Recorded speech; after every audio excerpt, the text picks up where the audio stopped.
So years passed, and I played the violin and fiddle mostly, and really nothing much to do with the classical music world. And you know this store, don't you, here in Olympia? Well, I don't know about you, but I would drive by there because it gets so dark here in the winter, and they'd still be open. And it's very unusual for a violin shop. Almost any violin shop I've ever been into, and we've been into a lot of them now because of this radio project, you go in, and often they're quite beautiful inside, nice furniture and Persian rugs. It depends, how classy the violin they're selling and how expensive. But you never see the people working on them. You don't see the glue pots, you don't see the wood, you don't see that's all in the back. And they bring out or they take your damaged child back into this, building. But here, because this used to be an old gas station, you drive by there in the evening with the light coming out, and to me it was an Edward Hopper painting, Nighthawks. That's all I saw every time I go by. So I found out, finally after many years playing the violin, I realized that having a good bow was almost, if not as important as the violin. You don't know that for a long time if nobody really tells you that. And I suddenly realized I really needed a much better bow. And now we're suddenly into $1,000. That's real money for me.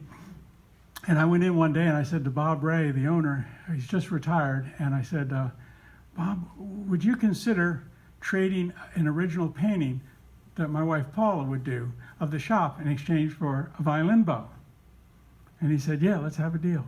So that's what we did. Well, it turns out Bob Ray is a wonderful raconteur in the truest sense. He loves violins, but he had worked in LA for Hans Weissar's shop, which is this legendary shop where all the famous Hollywood players, Jack Benny would be in there all the time. All these people in LA would go to Hans Weissar, and he became famous because in the 1950s, the concertmaster of the Philharmonic was coming back from a concert, and there was a flash flood, and his car began to get flooded. And he was on the Pacific Highway, and he jumped out, and he took his Stradivari violin in the case and tried to wade his way to dry land, and the current stripped it out of his hand. It went down a storm drain and out into the Pacific Ocean and sailed away. A couple days later, a fella, and this is again maybe serendipity because he happened to be close friends with the director of the Philharmonic, was at the Bel Air Country Club walking down the beach, and what does he find but a violin case all buried in sand? He uncovers it. There's the violin all apart, full of seaweed and salt water and everything. And they were like, well, it's ruined. Then they took it to some restorers, and the only one who would be willing to take the risk of his reputation was Hans Weissar. It took a year, and they said it came back better than ever. So he was sad. So these are the stories that Bob Ray began to tell me. Told another story where Hans Weissar's shop caught fire. And all these big firemen showed up with these big heavy gloves because, it's a fire. And they're racing in to save all the instruments. But they don't know that a lot of them are just student instruments, $100, $200 instruments. But there are some that are Stradivari, Guarneri, very expensive. They don't know the difference. And he said, to watch them come out of the shop, each one holding the most precious baby, and they'd lay each violin down. See? And so he had all these wonderful stories. And at that point I said, there's really a good project here. I love the mystique of the violin. Let me go and start recording people and seeing what I can find out about this world. And I know it will take me into the world of classical music and jazz and all that, because I'm going to ask people to talk about their relationship with the instrument. Not what kind of music they play or how they handle that, passage in Mendelssohn or something, but really what is their relationship about the instruments. And it's amazing. I've interviewed Joshua Bell, all kinds of people. You get them on that topic, and they tell you the truth about what they're experiencing with this box with strings on it. And it's the violin family. You'll see our podcast is called A Journey Through the World of the Violin Family. So it's a double meaning. There's a violin family. The formal family, the most formal, would be the violin, viola, and cello. The bass is considered by some scholars, well, it's not really a violin, it's more viola. I don't care. We included it, because that got me in some great jazz people. There's one on there right now, Jazz Harshberger, on our podcast. He's one of the most brilliant interviews I think I've done. I really enjoyed him. And then also it brings in the Hardanger fiddle, right? And it brings in the Mongolian horsehead fiddle, and and the violas, the viola de amore, and these wonderful stringed instruments. So that's one family. And of course the other family is the people who have something to do with this instrument. So we began to think as broadly as we could, who is involved in this? Well, there's the makers, the players, the restorers, then the collectors. That's who this guy is, we'll talk about. Then it became the insurance agents. Then it became the string designers. Then it became the FBI agents who got the stolen Stradivari back from Milwaukee that was stolen, Lipinski. And then it became, it became case designers, who, cases with GPS, so they can find them when they get stolen and all. And so the world just began to, and Tonewood people, we're going to talk about them in a bit. So this fellow here, and I'm not going to talk about, I could go on all night with each person. This is David Fulton, probably one of the most significant private collectors of the old Italian violins in the world. And he lives in Bellevue. And he made his money he plays himself, and he's a good player, but he made his money in software and sold his software to Microsoft, became a vice president, so he has a lot of money. And looking there at those instruments right there, they're probably about $200 million worth of instruments, And we went up to his house in Bellevue, and he's like letting us look at them. Excuse me. This is called The Bass of Spain. We did a 2-part interview with him. He was so interesting. You would think I don't want to sound prejudicial, he's wealthy and he has all these very valuable violins. But it turns out his grandfather was a gunslinger, an honest-to-God gunslinger who was a protege of Doc Holliday in Colorado. And he just had one story after another. This was not a pretentious individual. And he had wonderful stories about how he became a collector and the stories around the instruments. So on our website, there's one called The Making of a Collector, and then part 2 is Stories from the Collection. Wonderful story about the most gorgeous instrument I think Paul and I have ever seen. The varnish, it's impossible to see in this picture, but it's like looking at a lollipop. I've never seen a varnish. This is called The Bass of Spain, and how it was discovered in a violin shop. The top of it was hanging in a window in the bright sunlight. And this fella from Paris walked by and looked up and looked at it hanging there. It's just an advertisement, here's a violin shop, and knew by looking at it, and this is true in this world, he looked at it and said, that's a Stradivari cello top. Stradivari made very few cellos, but he knew. He went in and said, where'd you get that? And the guy said, well, no. Where'd you get it? No. But it turns out this aristocratic woman came in, had a problem, had a little crack in her top of her cello. So he made her a new top. He didn't know. And then he hung this thing up as an advertisement. So this guy bought it, took it back to Paris. Next thing you know, Teresio, the famous collector and person who really found the old violins, goes down there, finds the woman, buys the whole thing, unites them, and then on a trip on a ship across the Bay of Biscay, a storm comes up, and in his diary, he fears greatly that the cello will be lost. Not his own life, the cello. But he brings it back, and it's now up in Bellevue, and it's a remarkable instrument. So I've told you part of that story. So we went to Italy, Paul and I. It was our 25th wedding anniversary. We just had a great excuse. Now we could go meet people. Well, one of the people they said we should meet is this fellow, Greg Alf. Greg Alf was from Ann Arbor, Michigan. He became extremely successful as a violin maker, so much, and he started winning the very top prizes in modern violin. So considered by many probably to be the top, if not the, of 5 top makers in the world today. So successful that he decided to leave the business with his partner and move permanently to Venice. So he lives in Venice. We get in touch with him, and he's delighted. We do a little Skype on the thing. Yeah, come see me. I'll do an interview with you. We go up into the smallest garret I ever saw. Really, it was just tight. You literally had to crawl under this thing to get into where his shop was. And I thought that was kind of special. I said to him, because wherever in Venice you go, there are these poles where you enter different islands. And I said, it's like a portal. And he said, at first I was irritated that I have to, crawl down, kind of bend under these things. He said, now it's true. I leave the world behind when I go under that. And I just make violins after that. Well, he had a book sitting on his counter as we were sitting there with him. And the book was an Italian translation of the I Ching, which happens to be a book from my old hippie days, still very near and dear to me. And I saw it in Italian, and I started asking him, whether, do you, and yeah. He said, it's an important book to me. And I said, oh. And later in the conversation, and we'll be posting his interview soon, and I'm going to play just this one part of a story for you. There were 2 most well-known violinists of all time. or violin makers, is Antonio Stradivari and Giuseppe Guarneri del Gesù. They call him del Gesù, Jesus, because he put a little cross inside his violins. He made much fewer violins than Stradivari, and they weren't nearly as perfect, but they were very powerful and very strange, and there's all this mystique around his violins. So Paganini was the one who made Guarneri violins famous, but Isaac Stern, all kinds of people, Rachel Barton-Pine, who we interviewed, she plays one. They're just absolutely magical instruments, and everyone says who's ever touched one. And then the Strad people, you know, the Joshua Bells and the Itzhak Perlmans, oh, I know, but I got a Strad, and it's, you know, it's got it. So you're kind of in this world. Well, it's important to know that because the story you're going to hear. So I asked him about whether there was any shamanistic, you know, real shamanistic, you know, energy about these, or is it all just romanticized, you know, just stuff that we just like to do? And you can decide right now the story he's going to tell. This is a story he told me, and I don't think he would have told me this had we not talked about the I Ching and stuff. So suddenly this is where we went with this.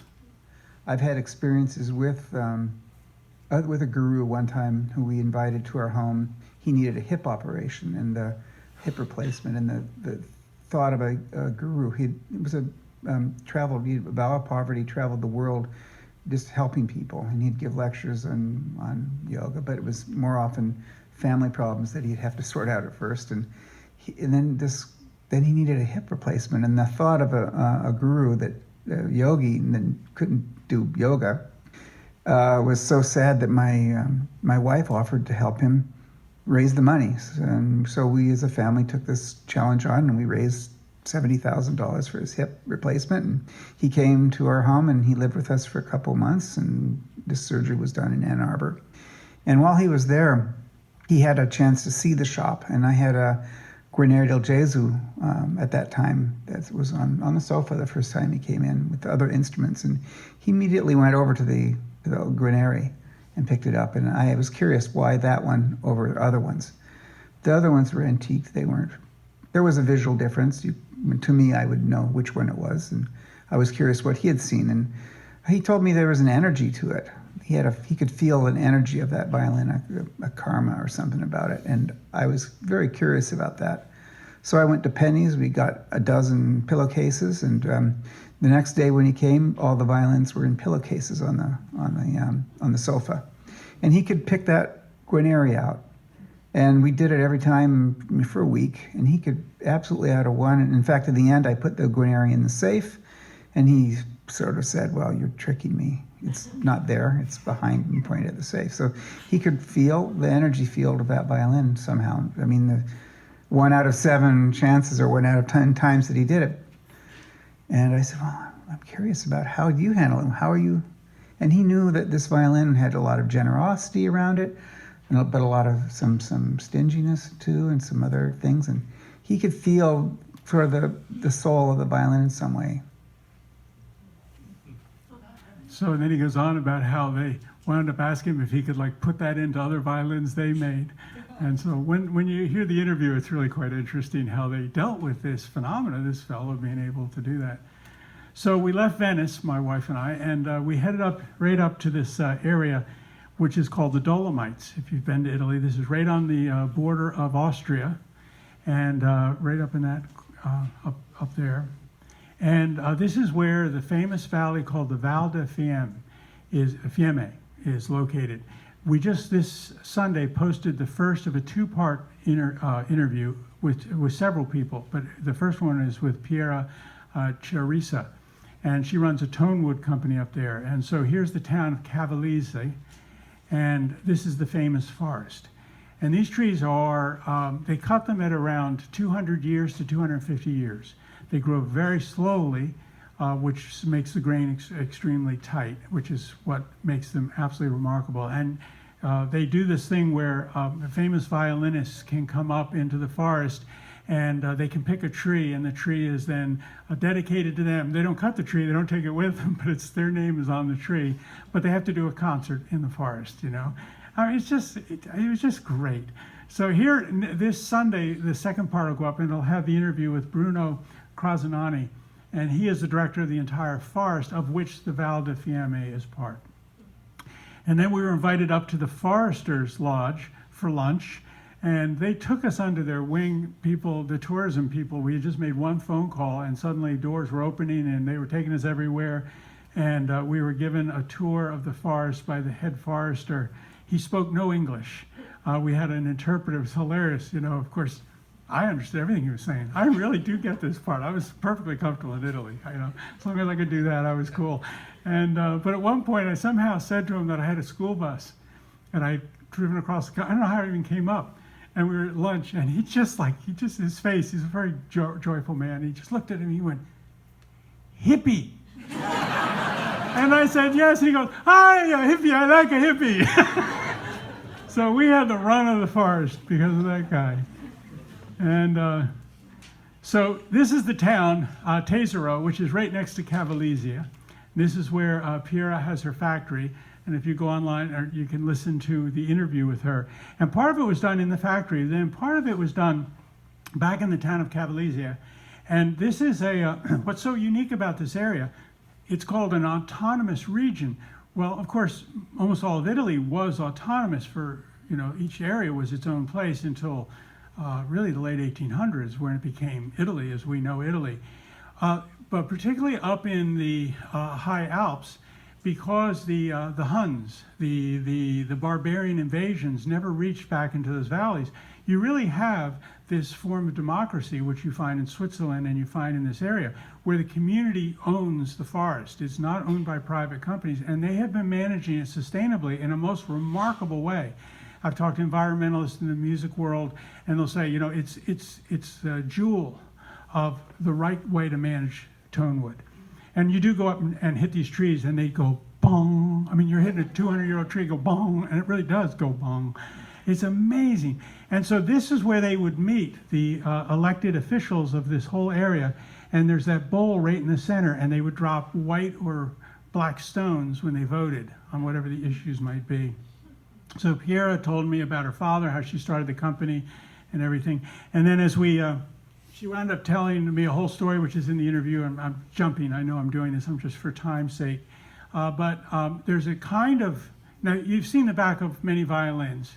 Can be beautiful curly maple, right? Figured maple. And that's what makes them so attractive to the eye. And most of that wood, the really fine maple, a lot of it comes out of Bosnia, as it turns out. That's where those trees are. And however, the spruce is straight-grained. It's spruce. It's a softwood. That's really what gives the violin its tone. Okay. However, there is a very unusual piece of wood called bear claw, and bear claw has a genetic it's a defect. It used to be considered a defect. Now it's extremely desirable because it's so beautiful, and it looks like a bear literally took claws and clawed, the soft wood, because you see the scarring in the wood, and it gives a figure very much like maple. Well, as it turns out, she was telling that story to us about bear claw. Paula is a painter, and all her paintings, except for the shop, are all inspired by the titles of these old fiddle tunes that we play. She just started doing this years ago, and that's what she does. And some of you get her calendar. She does a calendar every year and describes the tune and has the painting. And it's how she interprets them. Well, there's one fiddle tune called Flannery's Dream, and I always loved it. It comes from Eastern Kentucky. I first heard it back in the 70s, and it was about a fellow who couldn't win a fiddle contest. He could come in second or third all the time. He was a good fiddler, but he never won first place. And the reason was he began to realize he just didn't have a unique tune to impress the judges. He played the old standards, Forked Deer, Fisher's Hornpipe, that kind of thing. But one night he has a dream, and he's being chased through the woods by a bear playing the fiddle. And he wakes up in a total sweat, but he remembers the tune, and he plays it, and he goes to a contest, and he wins. And that tune has been passed down from Eastern Kentucky through the oral tradition to 1970, when these young people, Mike Seeger would be there, Pete Seeger, all these people would show up out of nowhere for this one weekend. And these stories were the stories were in the fiddle and the music. And so Paula did a painting of Flannery's Dream. Well, just before we left for this trip, she packed only about a dozen prints so that she could give them to people as we went along on our journey, as you would do. And by this point in the trip, we'd already been to Venice, we'd been to Florence and Cremona, and we were now up in this forest. And of the two she had left, one was Flannery's Dream.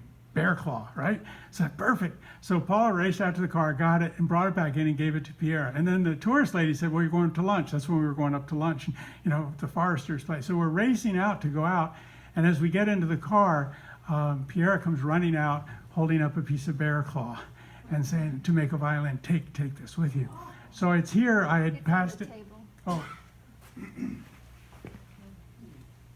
So if you want to pass it around and look at it, if you hold it just the light just right, you'll see the figure in it. And I'm waiting until I win the lottery to get a real good violin maker to turn that into something. All right.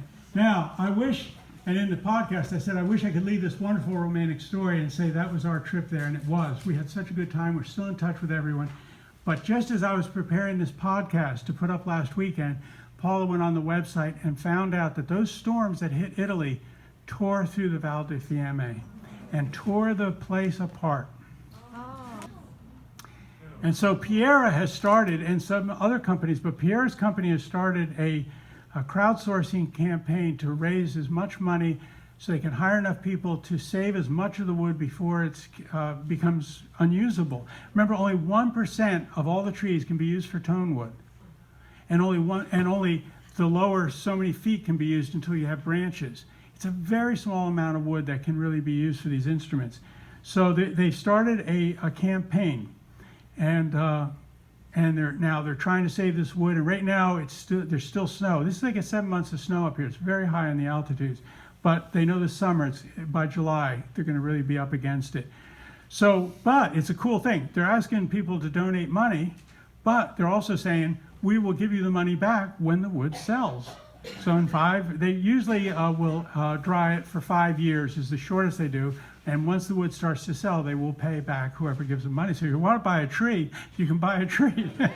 Paul's mother's buying one. 300 euros. 300 euros. So I'm going to give you, there'll be an address here. I had no idea I would be doing this, but this is all pictures on their website. And if you go to this website, you'll see a little film. They say there's a film in English, and it comes out, it's in German. But they're working it out. They're wonderful people.